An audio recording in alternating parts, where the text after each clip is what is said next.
Hi, everybody. I'd like to say that photography and video is allowed. Um, Full disclosure, I'm quite nervous.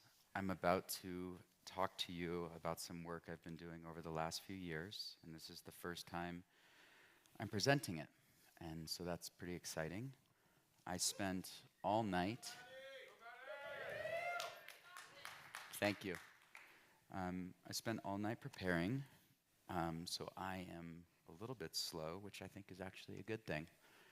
I went and did a hike today, and now I'm here. I'm going to talk to you first about the context of this talk and the context of me being in Aspen.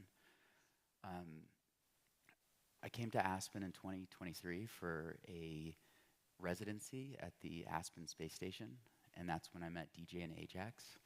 And I have a dear friend here, Mike Jones, who's been a longtime supporter of me. And I try to come up to Aspen 1 to 2 weeks a year because it's just a great place to be. I love the culture, I love the people, I love the nature, I love the activities. So I'm thrilled to be here. I think what the Aspen Design Conference is doing is amazing and aligns with my own ethos, so I'm glad to be here to do that. I'm gonna do something like get a chair. That makes sense, right?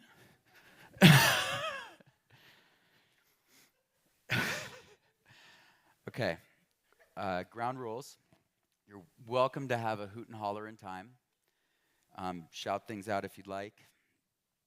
No rules, just be respectful, and I'll be respectful of you.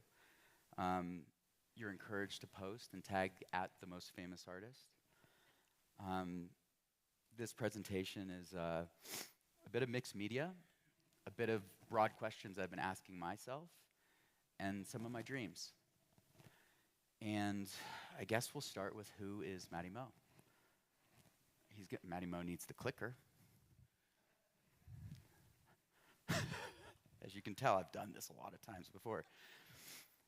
It's an interesting question, and my intro is going to reveal to you a bit about how I view the world. So I could tell you, when you ask where I'm from, that I was born on a sailboat in the Mediterranean and I was world schooled. And at the age of 13, when I could swim across this particular channel in Patmos, my parents decided to sail to America, where I got to pick my birthday because I was born on a sailboat. And then I was sent down to the Appalachia and lived with some monks all throughout my teenage years. And my rite of passage then was to get buried alive. And I had a tube coming out of my mouth. And I was under the ground for an hour. And I learned that breath is the essence of life. And then I wrote about that story, and I got into Stanford, and the rest is history. But that's narrative fiction.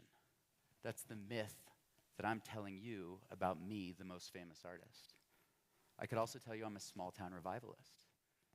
Aspirational, but it's what I'm aiming to do. I could tell you I'm a creative capital aggregator and allocator.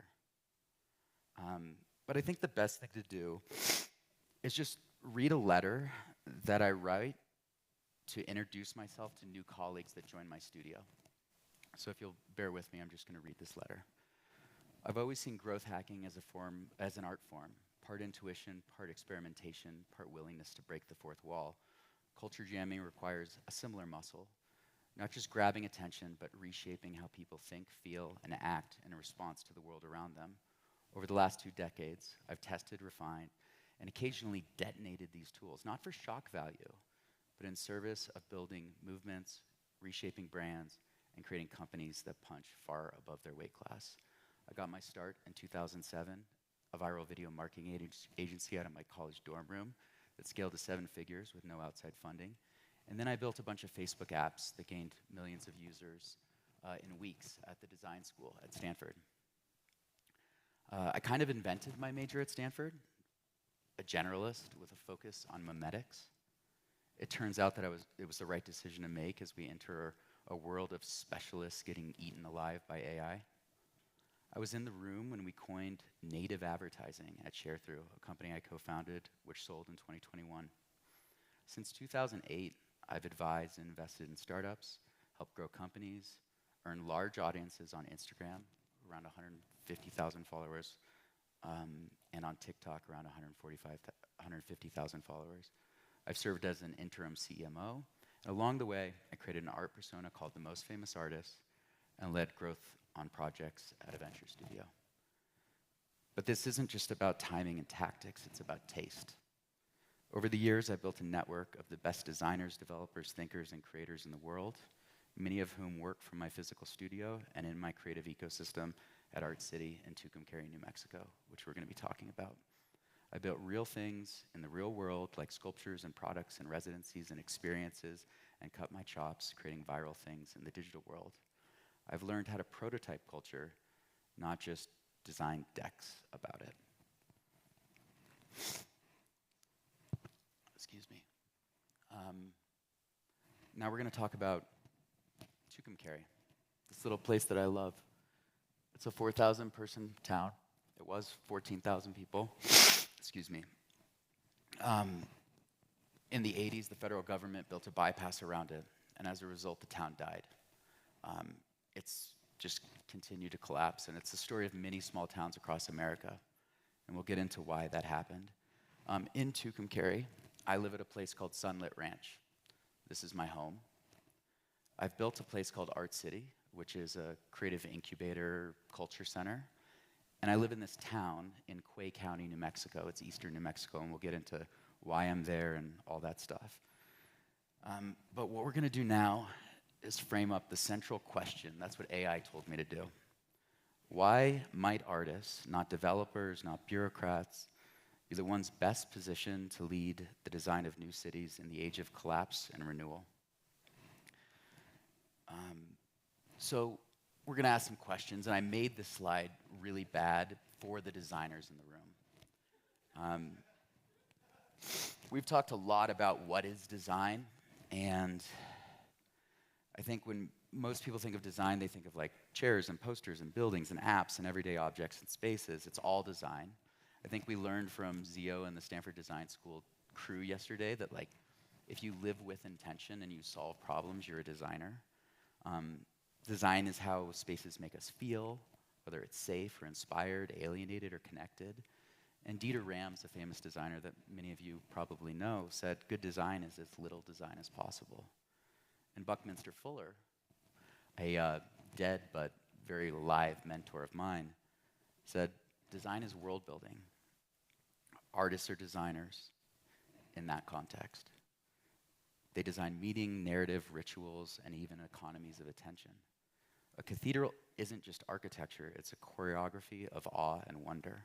A mural isn't just paint, it's public identity. Artists shape the emotional infrastructure of a place, and that's design too. And bureaucrats and bankers shouldn't be shaping our design. So then the question becomes, who's an artist? Raise your hand if you think you're an artist in this room. Everyone's hand should be raised. And I'll tell you why.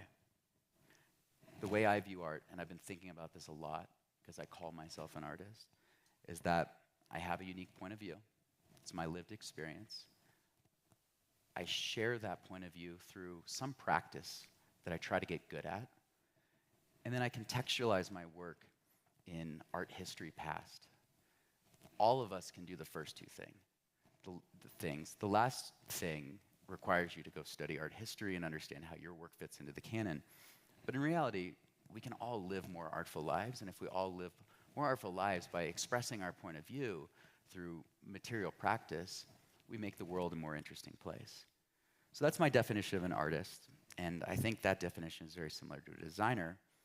And I guess the question is, why does that matter for this talk? Well, artists and designers happen to be doing this thing called creating culture. And, excuse me. I asked ChatGPT, what is culture? And it said, culture is the shared, learned way of life of a group of people encompassing their languages, belief, arts, customs, and values that guide their behavior and interactions.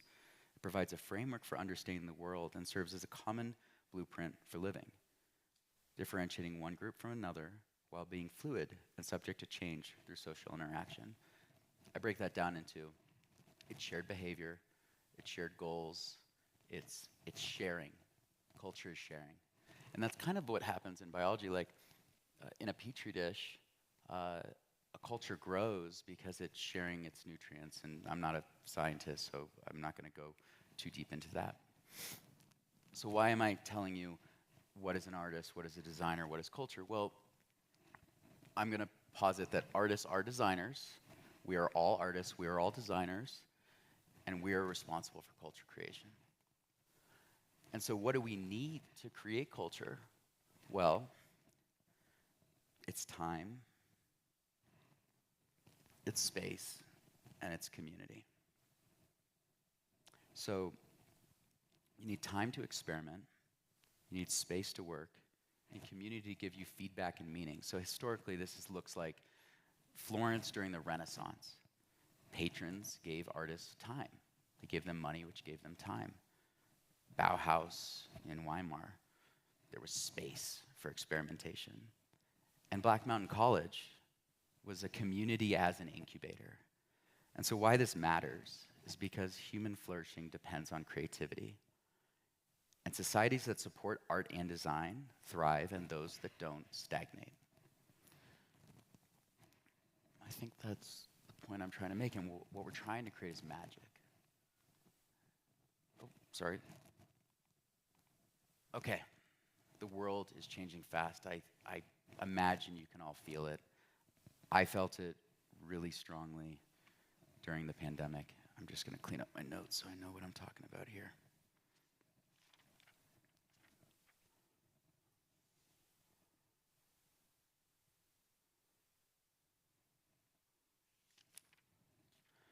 Okay. So who's familiar with the concept of deglobalization? There's a guy called Peter Zeihan who wrote a book called The End of the World is Just Beginning. And it talks about how the post-World War II order, which was established at Bretton Woods, enabled free trade and enabled ships to sail across the oceans and for economies to thrive. But what happened with the pandemic is we realized that the system's pretty fragile. And now we're in trade wars, and energy is being nationalized, and supply chains are fragile. Big cities are collapsing. Rich people are leaving them to go to places they don't have to pay taxes, which means that the tax basis is not there to support social services, which creates this death spiral. This already happened in small town America, and we're starting to see it happen in big cities. Remote work reshuffled desirability. People fled New York, San Francisco, LA for Austin, Miami. Climate change is happening. Wildfires. I was here doing an art residency about fixing a burn scar. Floods. Look at Asheville. Extreme heat. Geography is our destiny again. Climate havens will shape our migration patterns. And I don't know about you, but I'm feeling like the economy is a little frothy. Housing costs are rising faster than wages. Wealth is concentrated, and many can't afford the cities that need them. And the last point is the art market is a little goofy. Like in my investigation of the art market, I've kind of concluded that it's just a financial instrument and artists are the pawns in this like elaborate game for status and wealth preservation. And that's not the art world I want to live in. I want to live in an art world where it's okay to be a crafts maker. It's okay to make tchotchkes. It's okay to do things with your hands and sell them to your community because it makes cultural fabric richer. So these are some of the things that led me to a series of questions, and I can't remember what slide's next, but yep, these are my core questions I started asking myself. Where do we live? How do we live? Who do we live with? And why do we do it? I'm going to, is anyone else feeling like they're trying to answer these questions for themselves at the moment? So I'm going to play a video, and this, 2019, I was steering a Sprinter van, private jet, snug inside across this vast country. Hit Marfa by chance. Didn't know it then, but that's where this story begins. That year, my art boomed. Hit a high at Basel, living the dream. I think I did it. I think I became the most famous artist, and this is the year I get to celebrate it. Or so I thought. 2020, the world turned on its damn head. I'm gonna do a GoFundMe to raise money to get my ribs removed so I can swim. I need this right now. Sat in Vipassana trying to find peace, but the outside world whispered, pandemic. COVID-19 slammed the door on my murals, my studio, my livelihood. LA, what was once a canvas for my dreams, now choked me with lockdowns and riots. So reluctant to put out any content because I'm f***ing lost. I needed some fresh air, so I relocated to Santa Fe. I found peace in solitude, cash and cryptocurrency, and dreamt up a commune for artists. 2021, the world is chaos, like the Capitol mess. It got me thinking forward. Then I struck gold with NFTs. But I've been building an art community. Our mission is to create a place for creatives to learn and grow and collaborate. My artist community swelled to 1,000 people, and they needed a place, and I had the means. I found it in Tucumcari, raw and ripe with promise. Bought a little ranch, turned to YouTube, and got my hands dirty with remodeling and building a studio. 2022, Tucumcari's story. Like many small towns, it's chewed up by globalization and shrinking fast. From my ranch, I saw the bigger picture. Art is an economic solution for a town forgotten by time. 2023, I saw the future. Deglobalization, the AI wave, climate change, rich folks ditching debt-ridden cities, people losing jobs. But here in Tucumcari, we're building resilience. A haven for creative souls to find peace, meld with nature, and flourish in a world gone mad. 2024, the chaos continues. Gaza, Ukraine, elections brewing. There's no escaping this reality. But we can reshape it. From chasing fame as the most famous artist to seeing art as a tool for economic revival and communal strength, my road's been a wild one. We're sketching up a future where creativity is the bedrock of survival and growth. This is our tale, a saga of change, grit, and how art can rewrite the script for our world. Welcome to Art City. So, I've answered the where do I live question for myself, and it's in Tucumcari, New Mexico. And in 2019, when I was in Marfa, I saw Donald Judd's project, which is a 50-year project now. It started in the 80s. And I realized, like, instead of thinking about the next 6 months or the next gallery show or the next stunt, what if I oriented around a really long timescale project? And so this is my focus. It's not my only focus, but it's this long timescale project that I can wrap my arms around and talk about for a long time and iterate on and make happen. And I'm also really interested in revitalizing America's Route 66 as a cultural freeway. There's all these little towns that have the same story as Tucumcari that are great places to live, but they were destroyed for all the reasons that were mentioned in those videos. So, harder questions. How do we live? Who do we live with? And why do we do it? So let's just talk about the differences between cities and small towns, and that'll help kind of frame those questions. Well, cities are opportunity and serendipity and many other things. I've lived in New York. I've spent a lot of time in London and Berlin and Lisbon, Tokyo, Hong Kong, Singapore. I was very blessed to meet a very international crew at Stanford. And there's nothing like walking out of your apartment and seeing someone you've wanted to talk to at a coffee shop and linking up and then having dinner and then something amazing happens. And that's serendipity, and that just happens in big cities. But big cities also cost a lot of money. They're designed around car infrastructure. I often feel when I'm in a big city that we're all alone together. I don't know if any of you feel that. But cities aren't perfect by any means. Now think about small towns. You've got this space, especially as an artist and a designer, you want space. You've got affordability. Often you've got access to like Brazilian infrastructure. But small towns are facing collapse. And I guess I can look at this screen right there. Thanks for bearing with me. And they're stagnating. There's no economies there. They don't have like anchor tenants that are living in these places. So you have to kind of figure out how do you build an economy that's endemic or native to this area, and how do you get people to work in that area? So what, I don't know. Laid it out, but we're gonna take a commercial break. Everyone needs a good infomercial, right? Hey Hey folks, it's Maddie here with Art City. And we're doing something awesome. Take a look at all this beautiful land. 40 acres in New Mexico. And we're turning it into a glamping site. With a sculpture park that'll knock your socks off.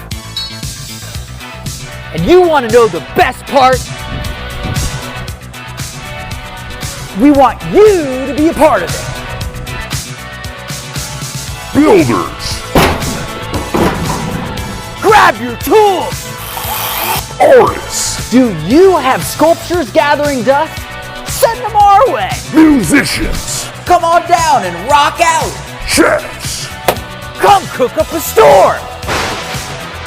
Come on down and join this epic adventure and let's make history. Log on to our website at www.artcity-inc.com and fill out a form. Don't miss out on this. It's gonna be huge.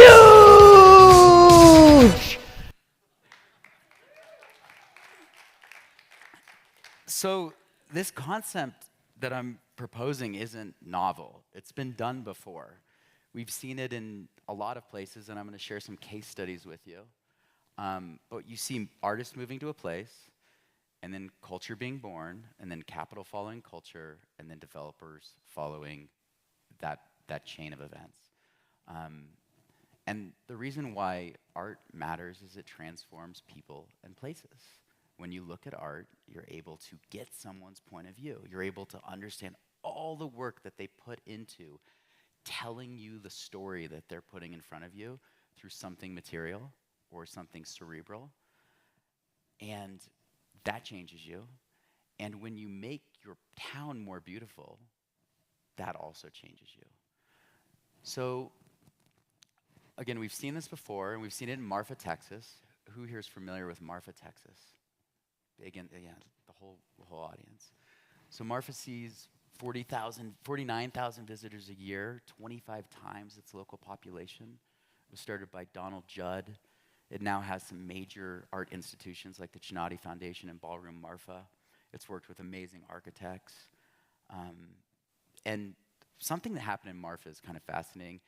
It was like a nobody town until art came in, and this is what happened to its real estate. And I'm not saying this is good, but this is what happens. There's more case studies. So this case study in Brazil is like an art amusement park, and it attracts 300,000 visitors annually, and it employs 600 people, 80% of which are local. So it's created jobs in this tourism economy.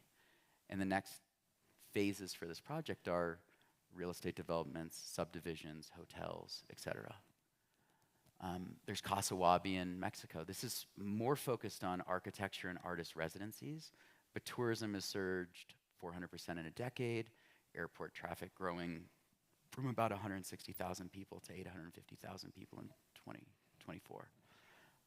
They've hosted 350 artist residencies, and it's beautiful. It's on the beach. Like, who doesn't want to go there? And Correas. This place is insane. Who's been to Correas? I want to be your friend. If you haven't seen Correas, it's like this crazy dude moved down there and just made a marvelous place. And it's kind of like otherworldly. Casitas are selling for $650 to $11 million. Crazy. So remember Tucumcari?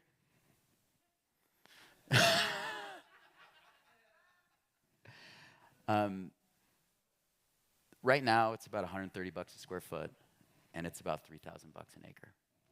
There's a pretty big arbitrage there for those business-minded people sitting in the audience, if we can pull this culture thing off, if we can get artists to move there and live there. And that's going to be the back half of my talk. So why did I choose Tucumcari, you might ask yourself. It's an obscure town. And by the way, let's all say it together. Tucumcari. Tucumcari. It's an Apache word that means a place near water where people gather. Tucumcari is accessible. There's private airports all over the place. I'm getting my pilot's license. I'm working on it. It's not there yet. There's two major airports in Amarillo and Albuquerque. So if I'm flying west, I go out of Albuquerque. If I'm flying east, I go out of Amarillo, usually connecting via Dallas or Houston. Albuquerque is a straight shot to San Francisco, straight shot to Los Angeles. I've had people fly private jets into our airstrip. It's on a major thoroughfare. Route 40 has 20,000 cars pass through it every single day, which means that should the town grow, we would be able to tap into all the existing infrastructure, like the supply chain that's going from Texas to California and back and forth. And these are the advantages that I identified. So I built this matrix, and I kind of used a little bit of tech to figure out what are viable places for this kind of development, and there's a lot of them. And I hope that I can build a blueprint that I'll open source and empower other people to go do this in their small towns. But some key advantages I noticed are huge thoroughfare, 20,000 visitors, major shipping lane. This was interesting. I went to the county assessor's office, and I looked up the records related to water surveys. And Tucumcari has a 4,000 person population, but 200 years of groundwater for 50,000 people sitting in an aquifer underneath it. While the rest of the Southwest is effed when it comes to water, and I know Colorado knows this as it feeds water out to the West Coast, Tucumcari is going to be all right. We also have a military base to the south that maintains an insanely sick landing strip. So just for context, my house is around here, Art City's around here. We're working on a development on this lake up here, and there's an airstrip you can fly a G650 into about an hour and a half from here, hour 45, depending on how fast your pilot is.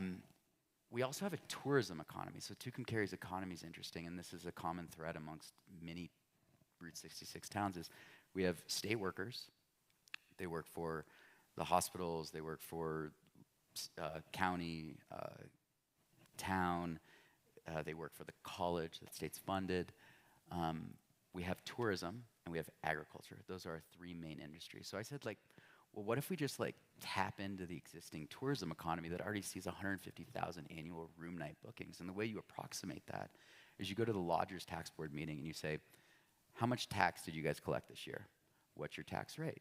From that, you can extrapolate how many dollars were made through lodging, and you can approximate what the average night stay is. And that's how I arrive at around 150,000 people visiting Tucumcari and staying every single year.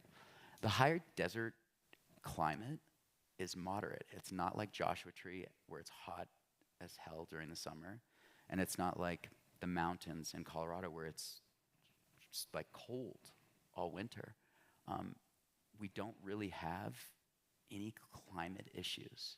Sure, we get a lot of wind, and every once in a while there's a hailstorm, but I'm not so worried about hurricanes or forest fires or earthquakes or anything like that.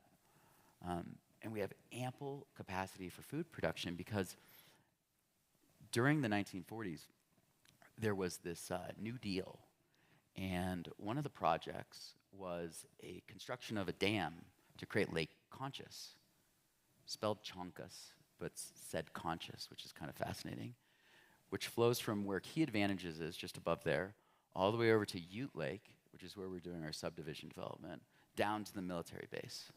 So this water sits here, and it flows right out of the southern Rockies at the northern part of New Mexico, straight into our aquifer and our canal system that runs through all of this irrigated land.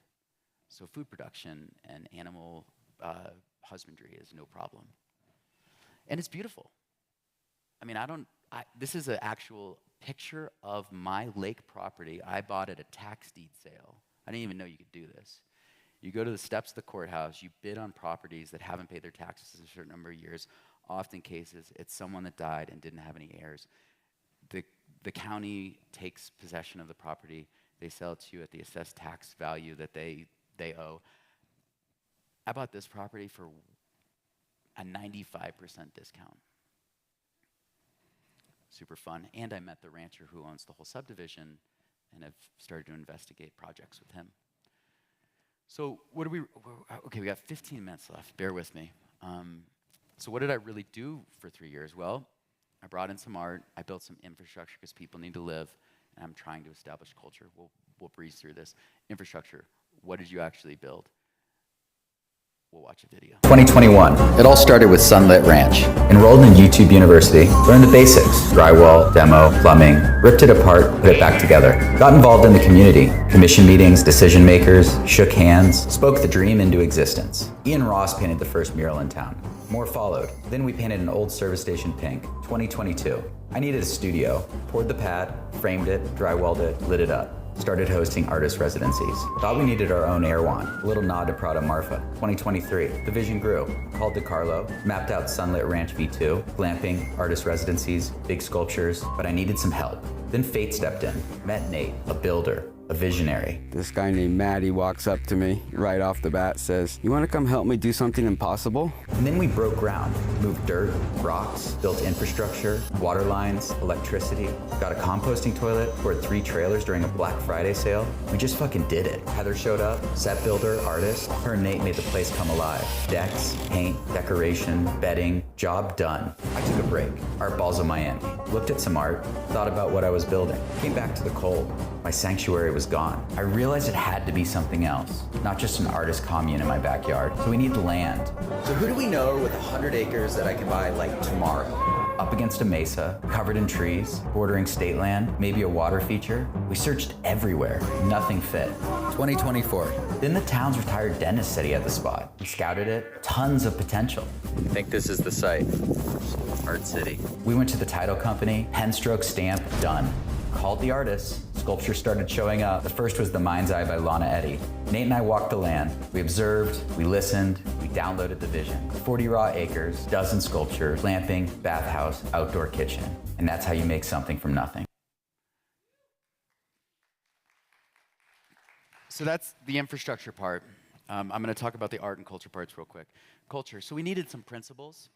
These ones sounded pretty good to me. Radical inclusion, gifting, give without expectation of return, decommodification, I don't really agree with. We got to make money.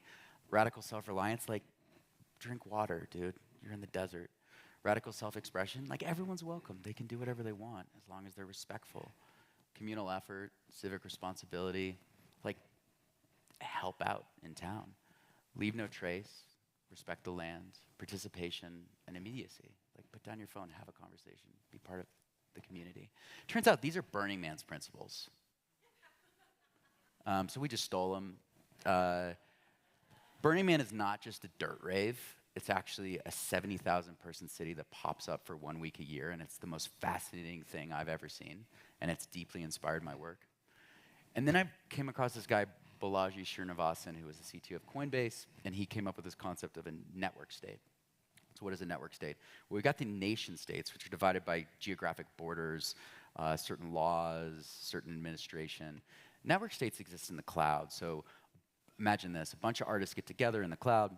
They all decide that they want to start a mural agency, which we did. We start to templatize how to go pitch building owners. We templatize how to pitch brands.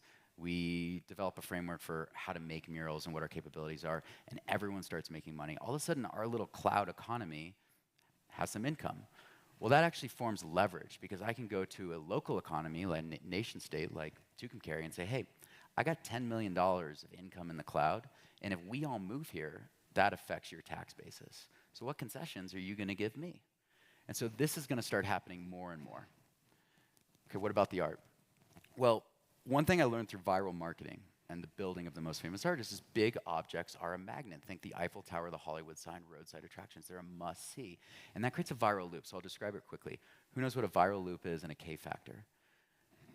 It's from virology. So like, if I see something and I share it with 2 people, and then those 2 people share it with 2 people, then that is a K-factor over 1. But if I see something and I share it with 1 person, and then another person shares it with 1 person, that's a K-factor of 1. And then there's a decline from there. But if you can get things to go viral, then you have built-in marketing, and big art does that. So the 0 to 1 experiment I'm about to show you is, in 4 months, we built a sculpture park and glamping site as a bet, cost about $1.25 million, and it's our culture center. And we're gonna watch a quick video. I know I'm running out of time, but February 2024, we broke ground, flattened dirt, tore out old fences, Cut roads through raw land, drop the septic tanks. Infrastructure initiated. But I think right here. The first artwork landed. Launch intention by Griffin Loop. Luis poured the pads, and the base camp fence was assembled. Our community work continued. March 2024. Shipping containers dropped. The Quonset rose, measured, welded, bolted. Arch panels locked in. A painstaking Herculean effort. Beneath the cottonwood grove, Nate began to bring our communal spaces to life. A handcrafted redwood outdoor kitchen. More big art rolled in. Finch and Stocky installed the lips. Abraham lit the electric dandelions. Autumn Aspire made its way from Vegas, and the bodies left behind anchored in the desert. We transformed shipping containers into shelters, slicing through metal to create doors and skylights, framing, insulation, and sheetrock to finish. Next, the bathrooms landed. Nice! Wendell dropped crusher fines and bladed the roads. Clayton trenched with a ditch witch, and Ed tapped the water. Now we had flow. April 2024. Crews camped in my backyard. Chef Keith kept us fed. A total legend. Callie Beck and the Stark Raven team lent hands on art installs. Fear Beast roared. The mind's eye gleamed. Museum of No Spectators took its stand. We fought wind, gravity, and time. Then came Daryl's Centered, McConnell's Evolution Fields, 10 big artworks now on site. Dirt moved, footpaths cut, transformer dropped, wires laid, kitchen and bathrooms plumbed. Nate and Heather shaped the Cedar Spa Sanctuary into the trees, board by board, adapting each cut around the cottonwoods. They built sinks, showers, and installed a sauna and hot tub. We hauled trailers and decks from Sunlit Ranch, got them landed, leveled, and locked. The King of Collage cooked in the bathrooms, then came paint, art tagged on old buildings all over town. May 2024, the final push. Stone 11 found its place. Nate lit Mons like a temple. Wayne wired us up. The finishing touches brought the communal kitchen to life, refined, polished, elegant. We built more vibe areas, DJ booths, stage, mirrors, disco balls, groundkeeping, brush burned. Signs went up, billboards, an entry gate. Art City was becoming real. Residencies began, maps were drawn, the press came calling. Ready or not, we opened the gates to the public. June 2024, Folly Builders came and Paradisium Forest took root. Benigno's fire pit blazed. We threw a summer fete for the locals and builders. Art City was born, from dirt to destination in under 4 months. Now let's see if it works. So surprise, it did work. We brought a bunch of big art to the middle of nowhere. We tapped into an existing tourism economy. A bunch of people gave us 5-star reviews. Can you dim the lights? I'm gonna keep going for another 10 minutes. And now we're a case study. So we've done about 145 grand in revenue in our first year. We're projected to do about 300 in our second year. We're entering our second year. We're like a few months into our second year right now, if I'm counting from like June when we opened. We'll see like 10,000 visitors. We make money through overnight stays, private events, ticketed visitors, merch, and a whole bunch of other extra side hustles. And next year I hope to break ground on 9 homes to create anchor tenants, rich anchor tenants that want to be a part of this vision. And what happened in the community is like, I often get a question like, what about the locals? Well, what we saw is the locals started taking pride in the place again, because they're like, wait a second, you came and put all this effort in, and you're not asking for anything in return, so we can go clean up our yards. We can start this thing called Tucumcari Tuesdays, where we'll, like, every week clean up, and the local coffee shop will give us free breakfast. Or we'll start a film festival, so the film commission started a film festival. I even went to the state level and got money through capital outlay via Senator Campos for the redesigning and rebuilding of the Princess Theater that was burnt down. So we've acquired around $500,000 from the state to build a theater like this out of not such a theater like this. And I built real relationships with mayors, senators, county managers, commissioners, all this stuff. I want to open source and make a playbook that anyone can do. I'm going to play this video. This is the community.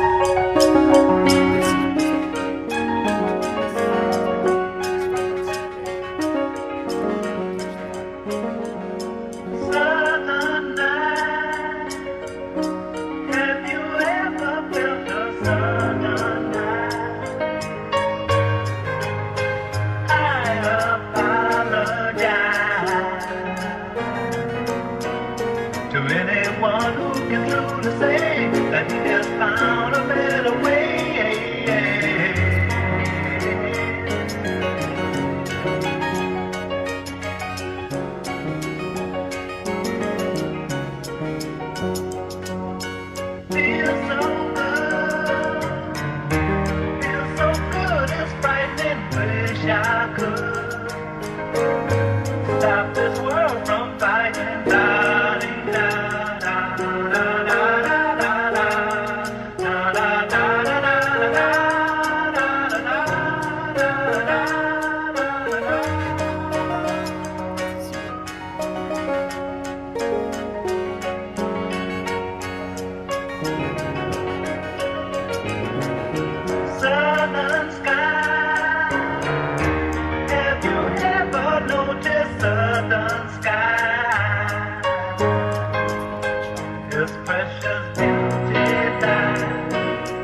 Deep beyond the eye,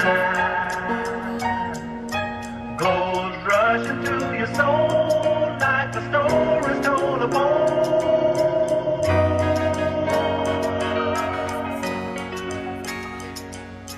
Old man, he and his dog, they walked on moonlight.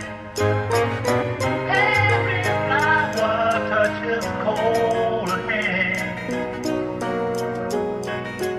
as he slowly walked by. The weeping willow would cry.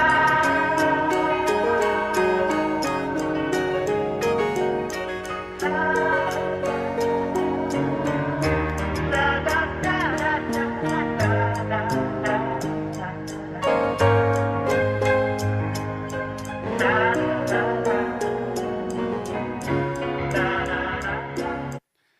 So, the question of this conference is what's next? I'm moving towards full-time community where people have purpose, education, housing, and food. I'm encouraging long-term stays. I'm working out kind of like a WeWork subscription model meets KOA thing right now. So people can come live on site, pay like $500 a month, bring their trailer, build a little shack around it, have a place to live, have a permanent address. It works really great for internationals. Those people become our anchor tenants. I'm marrying people as a gimmick. I'm gonna destroy the wedding industrial complex. I think it's a waste of time and money. So come get hitched by the most famous artist. October 18th is our first day, and I'm gonna dress up for it. I'm looking for big money ballers who want to invest in dope shit. I've got a great architecture firm out of Los Angeles that I've worked with on a number of projects. We can build these for like $1.5 to $2 million. You'd have lakefront access, just like the sickest spot. And then we can manage it. We've proven that we can attract customers and manage spaces. So this could be a nice cash flowing thing. Also pretty baller because you can fly your private jet straight to it. I wrote a manifesto for more than a decade. I've been chasing a vision I quite couldn't name, a feeling, a fragment of something bigger than it clicked. Art City isn't just a place. It's not a business. It's not even mine. It's a movement. In 10 years, maybe less, this movement will be the largest cultural force and landholder in the world. I'm sorry, the Vatican. A global network of artist-led micro-cities, campgrounds turned creative sanctuaries, welcome centers for the displaced, the dreamers, the doers. Think WeWork meets Burning Man, minus the debt and delusion. Think Marfa with a moat. Think van life meets grounded utopia. In every state, every country, every mind in the universe. And you can read this, the rest of this at themostfamousartist.com. And the closing message is art is infrastructure. Artists make culture. We make culture. Here, I'm gonna make this is gonna be a dope shot, so I'll just like clean this up. Is this my good side?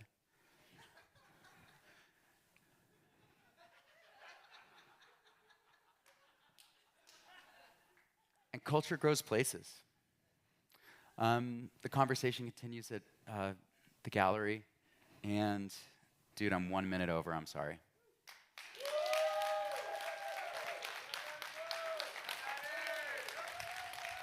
Thanks, Mike.